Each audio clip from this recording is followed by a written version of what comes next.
10 বছর পর কুমিল্লার আলোচিত সোহাগী জাহান তনু হত্যা মামলায় এই প্রথমবারের মতো এক আসামিকে গ্রেপ্তার করা হয়েছে।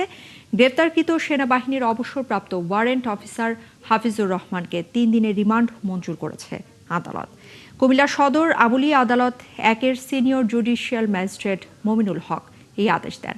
এর আগে হাফিজুর রহমানকে তার বাসভবন থেকে গ্রেপ্তার করেন পিবিআইয়ের তদন্ত কর্মকর্তা তারিকুল ইসলাম। পরে তাকে কুমিল্লা সদর আদালতে হাজির করে রিমান্ড আবেদন করলে শুনানি শেষে জিজ্ঞাসাবাদের জন্য 3 দিনের রিমান্ড দেওয়া হয়।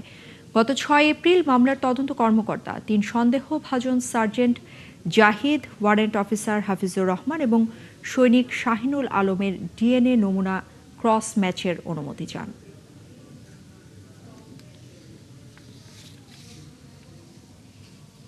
হ্যাঁ, আমার মেয়ের এমনি করছে, তারও তো ফাঁসি চাই।